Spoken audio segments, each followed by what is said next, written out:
I raised their kids for 10 years, gave them everything I had. And on my birthday they left me behind and went on a cruise. Instead of an invitation, I got a folded piece of paper tossed at my chest. "Here you go, Mom," my daughter-in-law said with that fake sweetness in her voice.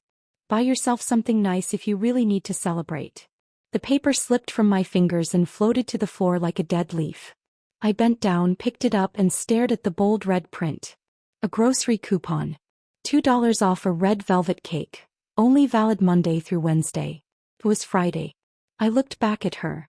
She stood there like a queen, designer sunglasses pushed up on her head, her suitcase zipped and waiting by the door. "I left $5 on the counter too.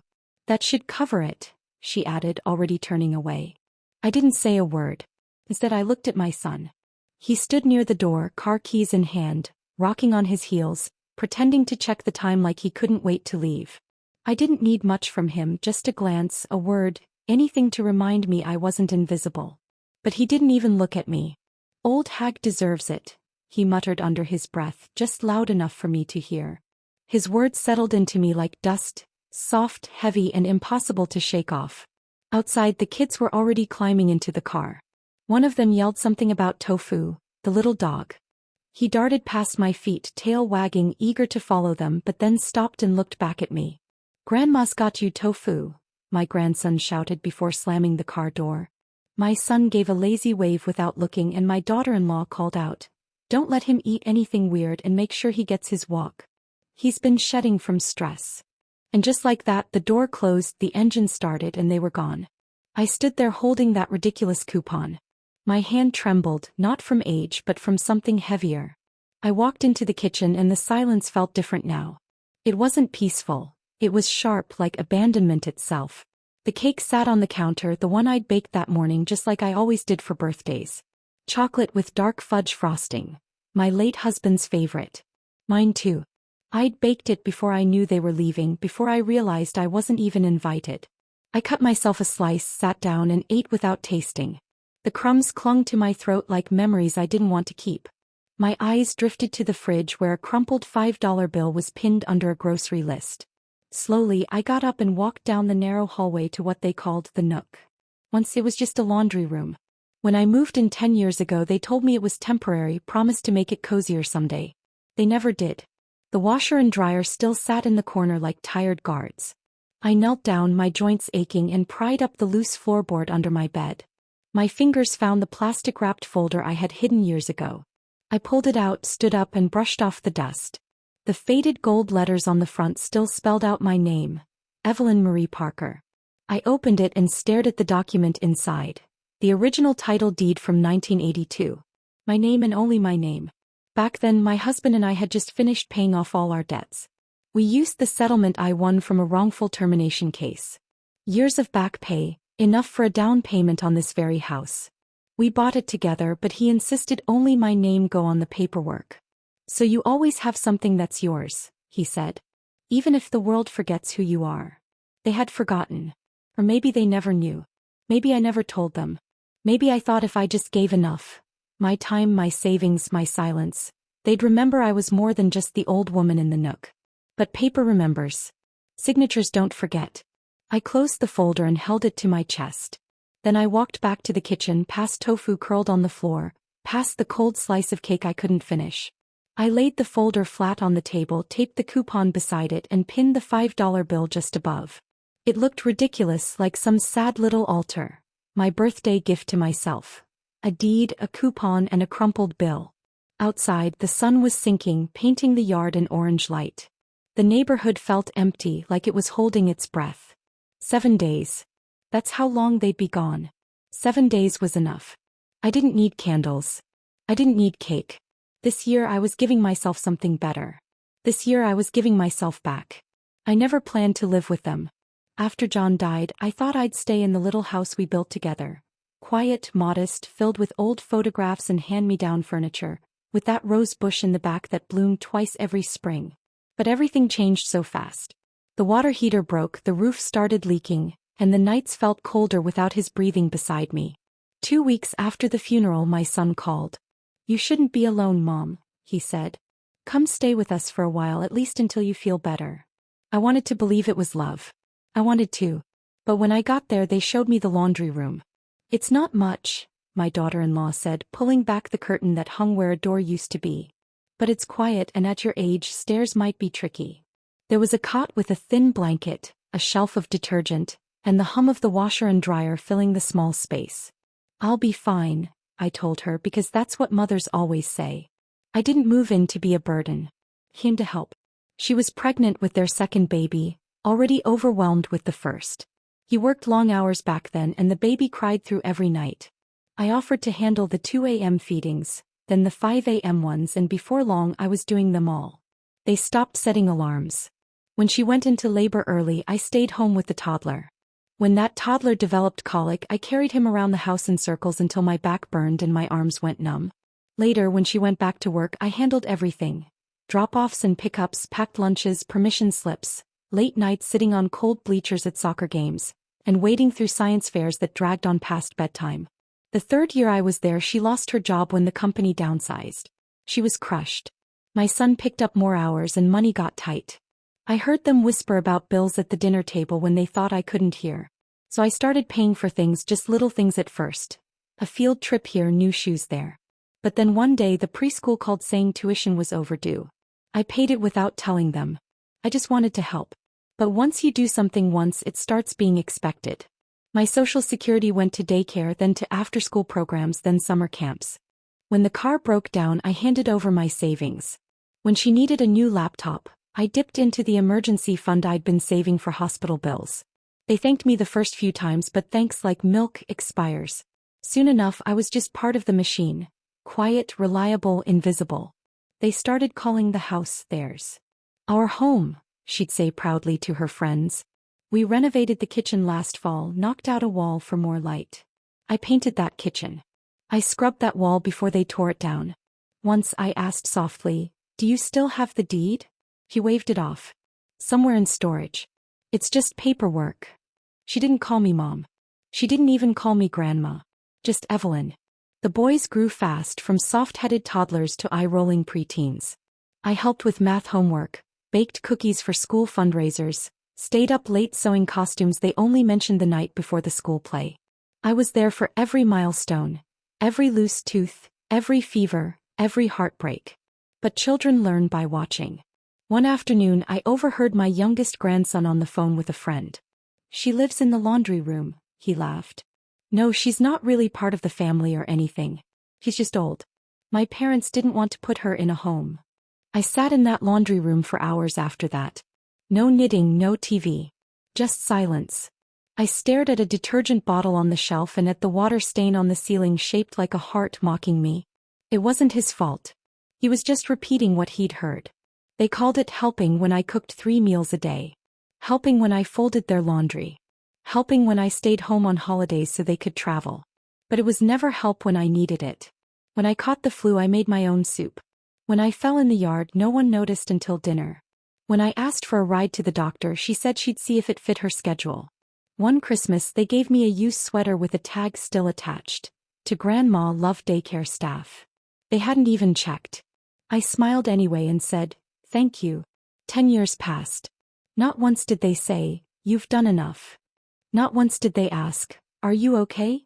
Not once did they offer to fix the cot that squeaked every time I turned in my sleep.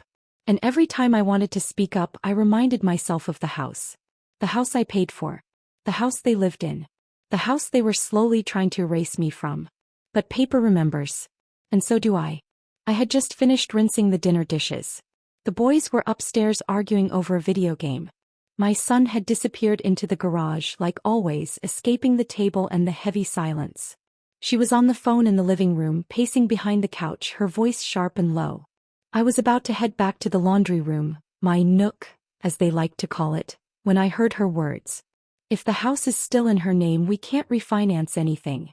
It's a mess." I froze, my hands still damp, the dish towel slipping to the floor. I leaned toward the hallway, careful not to let my shadow stretch across the doorway. "She has no idea," she continued. "She thinks we're doing her a favor by letting her stay here. But the mortgage company won't approve anything unless the name matches the applicant. She's not even on the loan form, just on the damn deed." There was a pause, then my son's voice, muffled but sharp. We'll figure it out. I'll talk to her after the trip. Just act normal until then. Act normal. That's what they were doing. I stepped back slowly, my heels silent against the tile. I didn't cry. I didn't storm in. I didn't confront either of them. I'd spent too many years staying small in my own home to suddenly fill the doorway now. Said I went to my room. There, beneath the cot, under the loose floorboard I'd reinforced years ago with an old table leg and a whispered prayer, was the black folder I hadn't opened in almost a decade. It still smelled faintly of cedar from the chest it used to live in back when John was alive. Back when we kept documents safe not because we feared our children but because we believed in the future. I flipped the folder open. Every page was still there. The original deed, the tax records, the receipts from the title office. My name, Evelyn Marie Parker, was etched in ink that hadn't faded a bit. Not even a co-signature. Just me. In 1982, we bought this house with cash from my wrongful termination settlement. Back then I worked as a secretary at an insurance agency downtown. When I got pregnant with our third child they replaced me. No warning, just gone. I sued them, won, and used that money to buy this house. It was my promise to myself, that I could lose things and still build something new. John insisted it stay in my name. One day, he told me, this might be the only thing protecting you. Thought he meant strangers. I never imagined it would be my own family. I carried the folder into the kitchen, laid it flat on the table, then turned on the old desk lamp back in the laundry nook. I began writing down everything I'd overheard the night before. The next morning, while they were out grocery shopping, I found the drawer in the home office where they kept their financial papers. It wasn't even locked. Careless. Or maybe they just thought I was too old to snoop. Inside was a refinance application half completed, typed in my son's name. No mention of mine. No permission requested. Just quiet assumptions that I was old, clueless, and wouldn't notice. There were sticky notes attached. Need signature here, one read. Have Evelyn sign after cruise. After cruise. That was their plan. I put everything back exactly as I found it, every paper, every note. But before I did, I took a photo of the application with my phone. I may be 75, but I know how to press a button. That afternoon I called Harold Green. He used to be John's attorney back when John handled things like wills and taxes. Harold was retired now, but he still answered when I called. Evelyn, he said, his voice soft with recognition. It's been a while. Too long, I replied. I need a favor. And some clarity. We met 2 days later at a little diner on the edge of town. I brought the folder, the photos, and my worries. Harold read everything twice before he spoke. You're still the legal owner, he said firmly. They can't do a thing without your written consent. Not legally. What about me staying there? I asked. You're not a tenant, he replied. You're the landlord. You have full rights. I leaned back in the booth as the waitress refilled our coffee. The sunset spilled through the dusty blinds, painting Harold's white hair gold. I need you to make a copy of everything, I said. And hold it, just in case they try anything. And if I don't come back for it, send it to my cousin Lillian Carter in Ohio. She'll know what to do. He nodded slowly. You thinking of kicking them out? Not yet, I said. Not yet. Because I wasn't ready. Not yet. But I was remembering now. Every whisper behind my back. Every sigh when I asked a question. Every time they laughed louder when I walked into the room as if to drown me out. Every dollar I gave them that they spent like it was theirs to begin with. And most of all, I remembered the look in my son's eyes when he said it. Old hag deserves it. Maybe I did. Maybe I deserved this moment. Deserved to finally see them for who they were. Deserved to stand on something I built myself with my own hands, savings and suffering. That night I tucked the folder back under the cot. But the silence I slept in wasn't the same. It wasn't defeat. It was readiness. The next morning I woke early. My body ached like it always did, stiff and slow to rise, but I had plans. Quiet ones. The house was still empty. They had left 2 days earlier, their luggage stuffed with matching outfits, wide sun hats and promises of self-care. The boys had waved goodbye like they were heading to camp. No one mentioned my birthday. That was fine. I started with the kitchen, humming an old tune John used to tap his fingers to at the table. Then I pulled out the ingredients for a cake. Chocolate from scratch just like always. Not because I expected anyone to eat it, but because baking still made me feel human. It reminded me of the days when I made things people actually wanted. I folded in the eggs, poured the batter, and waited while the oven clicked softly, its warmth filling the air like a memory. I laid out an old tablecloth, the one we used for our first Christmas in this house, and lit 2 candles. Not 75, just 2. One for hope. One for stubbornness. Dinner was simple. Roast chicken, steamed carrots, mashed potatoes. Enough for everyone even though it was just me. Tofu the dog sat under the table yawning between bites of kibble. I ate alone, chewing slowly, swallowing carefully. Every bite felt like a compromise between dignity and habit. When I opened the drawer to grab matches, I found it. A birthday card, colorful, glittery paw prints along the edges. My heart lifted for a second, light as a balloon just starting to rise. Then I opened it. Happy birthday to the best dog in the world. We love you, Tofu. It was signed with the boys' names. A purple paw print was stamped in the corner. My hands didn't shake. Not this time. I folded the card in half, placed it neatly on the plate beside the untouched chicken, and blew out the 2 candles. No one had remembered. No call, no text, no note slipped under my door out of guilt. I sat there for a long time, watching the smoke curl from the candle wicks as the kitchen darkened, shadows stretching up the walls. Tofu whined once, then curled back into his spot. I pushed my plate aside, stood up, and walked back to the nook. From the shelf, I pulled out my old notebook, the one with the bent corners and a faded blue cover. I opened to a blank page and began to write, slowly, one deliberate line at a time. I was born on this day 75 years ago. My mother screamed and prayed. My father smoked outside. They said I was stubborn from the start. I had spent my whole life trying not to be. The letter wasn't long, just 3 pages. A quiet record, a soft goodbye, the slow exhale of a life that had shrunk smaller and smaller, like a room whose walls kept closing in. But halfway down the last page I stopped. Something in me refused to finish. Something louder than grief, louder than silence. A pulse, a truth, a question rose up inside me. Was this it? Was this how my life ended? Invisible in the same home I had built. Forgotten on the very floors I had mopped. Erased behind the walls I had painted with love and sacrifice? No. I stood abruptly, walked to the table, and looked at the birthday card again, the one for the dog. And I laughed. For the first time in years, I let myself really laugh. It came out dry, bitter, hollow, like leaves crunching under worn boots. They had remembered the dog.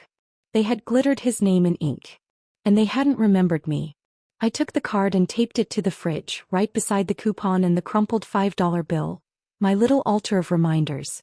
Then I went to the closet, pulled out the black file folder, sat at the table, and opened my laptop.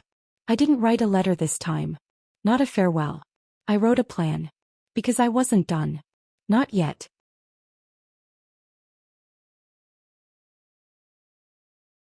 Because somewhere inside this house still lived a woman who had worked 40 years without complaining, who had fed generations, who had built her name on paper, in ink, and in sacrifice. And I would not let that name disappear in a laundry room. They thought they had 7 days to relax. I had 7 days to rise. The next morning I called Harold again. This time my voice didn't shake. My hand didn't hesitate on the keypad. I gave him every detail clearly, as if I were reading from a grocery list. He stayed quiet while I talked, and when I finished he said only, "Come in. We'll take care of this." Harold's office was smaller than I remembered, tucked between a nail salon and a used bookstore in a strip mall. He had technically retired, but he still kept a desk and still helped the clients he cared about. I was one of them. When I walked in, he stood and hugged me gently. "I'm sorry you're going through this, Evelyn," he said. "I'm not sorry," I replied. "Not anymore." I handed him the folder. He opened it on his desk, spreading the pages out carefully, like he was solving a puzzle he already knew by heart. "So, you're still the sole legal owner," he confirmed. "The house was never transferred. They've been living there under what's called informal family tenancy. Meaning you allowed them to live there. You can also tell them to leave." I didn't flinch. I nodded once. "I don't want a fight. I don't want police. I don't want yelling or tears." Harold smiled gently. "Then we'll do it by the book. You issue a termination of tenancy notice under Pennsylvania's landlord-tenant law. You give them 30 days to vacate. You're not evicting. You're reclaiming. It's clean. It's legal. And it's quiet. Quiet. Just like me." Harold drafted the letter right there, typing slowly, letting every word settle like stones. It wasn't cruel. It wasn't angry. It was simply final. Dear Mr. and Mrs. Parker, it read, "This is formal notification that your informal tenancy at 147 Hazel Ridge Lane is hereby terminated, effective 30 days from receipt of this notice. Please remove all personal belongings and vacate the premises by that date." The letter was neutral. But I wasn't finished yet. "I want to transfer the house," I said. Harold looked up. "To whom?" I handed him an envelope with a name written neatly on the front. "The John Parker Scholarship Foundation," I said. "I've already filed for nonprofit status. I want this house to become temporary housing for students who've aged out of foster care. The deed should make it clear. It's no longer family-owned. No heirs. No Parker bloodline. No one." Harold blinked, eyebrows rising. "You're sure?" "I'm sure." He sat back and let out a low whistle. "Anyone see this coming?" "That's the point." For the next 2 hours we prepared the paperwork. Harold explained every line, every clause, and I initialed them slowly, deliberately. I'd spent my life signing permission slips for field trips, waivers for summer camps, co-signing their dreams. This time I was signing for myself. When the last document was sealed, Harold placed it into a stamped envelope. "Where do we send the termination notice?" he asked. "They're on a cruise," I said. "Caribbean. I have the ship's name and itinerary. They're stopping in St. Thomas next." Harold raised an eyebrow. "You want it delivered there? They deserve to be somewhere beautiful when they learn they no longer live somewhere they've desecrated." He nodded. "Then we'll send a certified copy to the ship's mailroom and email copies to both of them. That way it's official." I left Harold's office feeling different. Lighter. Not victorious, not yet. But sure. The sun was warm on my skin as I stopped by the bakery and bought a single chocolate cupcake topped with a swirl of frosting. I sat on a bench outside the post office, eating slowly, licking the icing from the spoon like I used to when I was a little girl and the world still felt honest. That night I cleaned the kitchen one last time. I packed a small overnight bag, just enough for a few days at my friend May's cabin by the lake. I fed Tofu, scratched behind his ears, and left a note for my neighbor asking her to check in on him while I was gone. Then I went to the fridge. I took down the $5 bill, the coupon, and the glittery birthday card meant for the dog. I folded them neatly and placed them in a small box I labeled Remains. I didn't cry. That night I slept better than I had in years. When I woke, the sun was already climbing high and an email from Harold was waiting in my inbox. Attached was a copy of the termination letter with his short message. Delivered. 30 days start now. I made myself tea, sat at the kitchen table and waited. The first sound I heard was laughter. Light, high-pitched, carefree. The kind of laughter that didn't belong to my world anymore. Car doors slammed, wheels scraped against the driveway, keys jingled. I sat still, my tea steaming beside me, calm. The letter waited on the table, untouched. Not for me. I already knew what it said. The front door burst open like it always did, as if it was theirs. My daughter-in-law's voice rang out first. "God, I missed our kitchen. The food on that ship was awful.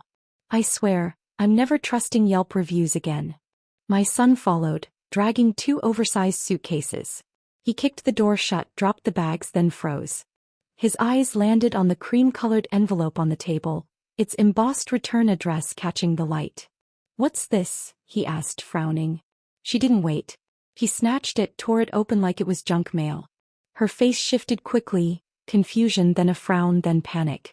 She read faster, then slower, as if changing the speed might change the meaning. My son leaned over her shoulder, yanked the paper from her hands, scanned it. His jaw tightened, his ears flushed. "What the hell is this, Mom?" His voice cracked. I didn't move. "It's a notice of termination," I said evenly. "You have 30 days to leave." "You're evicting us?" His voice was louder now, harsher.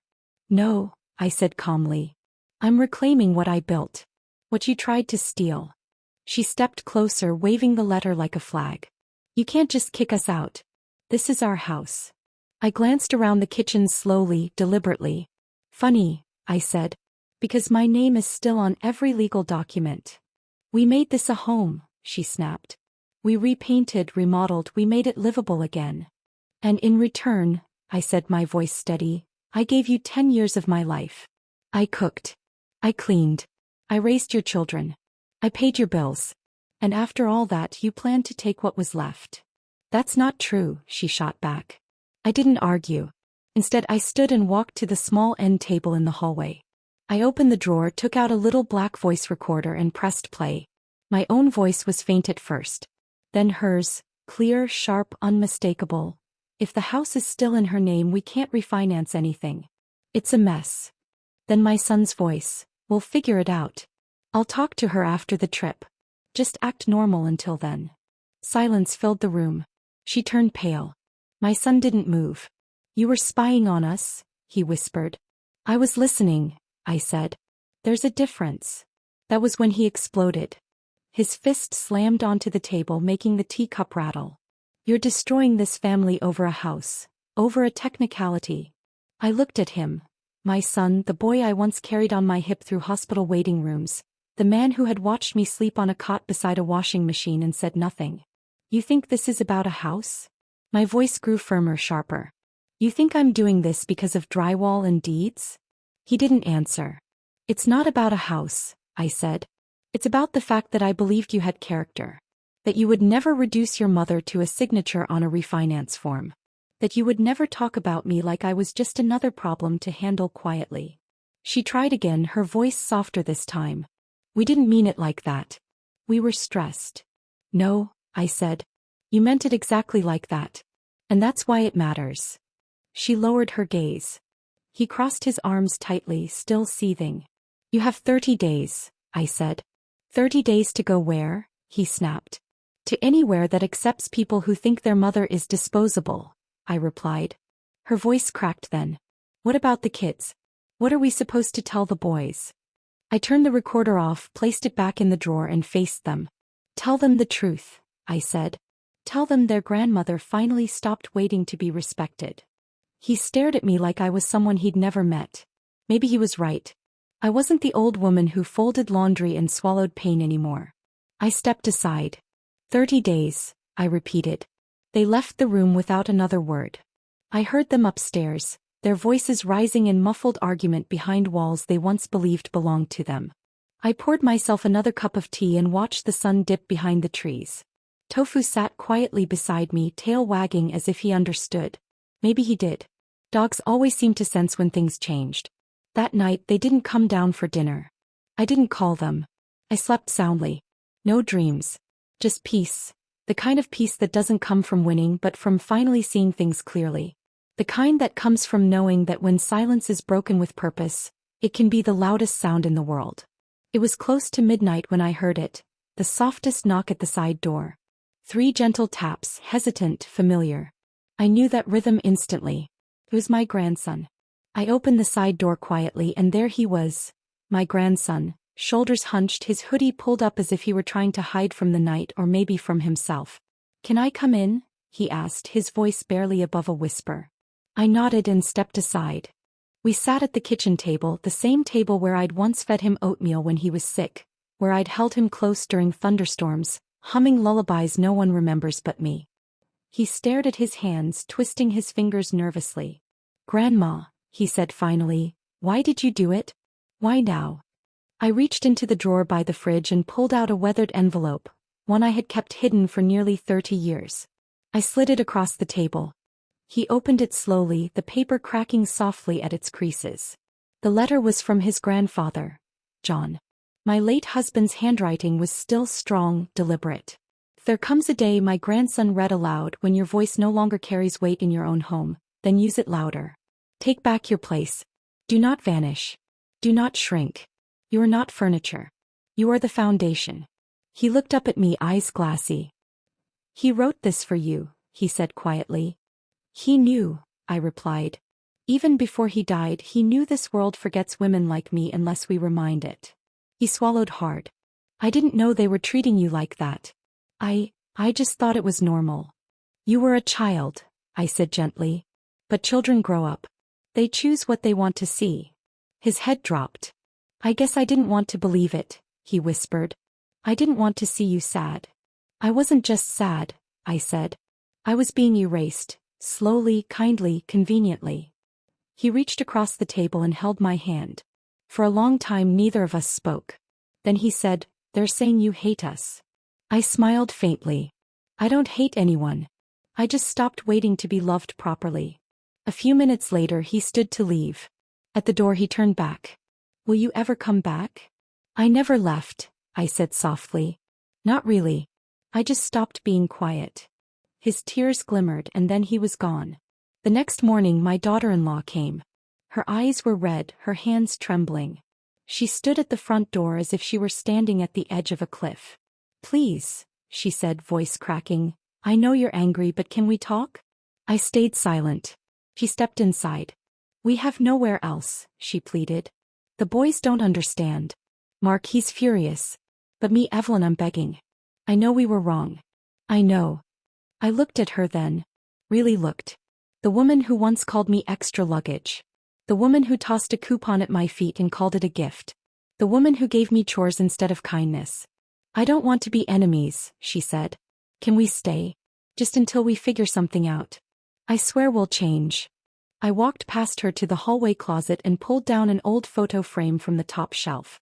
It was a picture of this house back in 1982 when the paint was fresh, when my children were young, when I thought love meant giving until I disappeared. I handed it to her. "I was invisible in this house for 10 years, I said. I lived in a laundry room. Ate alone. Cried in silence. Not one person asked if I was okay." She wiped at her face, shaking. "I'm sorry," she whispered. "I don't need apologies," I said. "I need boundaries." "But where will we go?" she asked, almost desperate. "That," I said firmly, "is not a question I got to ask when I moved in." Her mouth opened, then closed again. Finally she said, "You'll regret this." "No," I said softly. "You will. Because one day your boys will ask why their grandmother disappeared, and you'll have to tell them the truth." She left without a word. No slammed doors, just silence. I sat in the kitchen staring at the empty chair across from me. It was empty, but I wasn't. Not anymore. Memory, I'd learned, isn't just a burden, it's a weapon. And I had finally remembered how to use it. The house on Hazel Ridge Lane no longer belonged to the family who buried me in silence. It belonged to those who had no one. A new sign hung at the gate, bold but simple. Ruth's Haven, a home for children forgotten by family. The house was painted warm yellow now, with curtains I chose, bunk beds, a shared kitchen and a quiet study room. On the mantel sat a photo of John and me on our wedding day, his arm around me like I was his whole world. For a time I was. I moved into a small apartment on the edge of town. Just enough space for me, a few books and peace. No washing machines humming all night. No cold dinners waiting untouched. Letters arrived every week from the scholarship kids who now lived there. They called it the Yellow House, sending hand-drawn cards and photos of their first report cards. Some called me Miss Evelyn. Others just called me Grandma. I kept every letter in a wooden box by my bed. One quiet spring morning I found a new envelope in the mailbox. The handwriting was messy, uneven. "Grandma, I'm sorry. I know now what I didn't want to see. You weren't just there. You were holding us together. I wish I had thanked you sooner. I miss you. I understand now." I read it twice, then placed it beside John's photo. His ashes rested below in the urn he chose, still wearing that same old smirk. Lighting a candle, I whispered, "I'm not a shadow in my own home anymore, darling." Outside a bird sang. Tofu curled at my feet, older now, still watching me with those soft, knowing eyes. I poured tea and let the quiet remind me. Some goodbyes aren't endings. They're beginnings, the start of everything true. If this story touched you, subscribe to The Voice Inside. Each day I share real memories,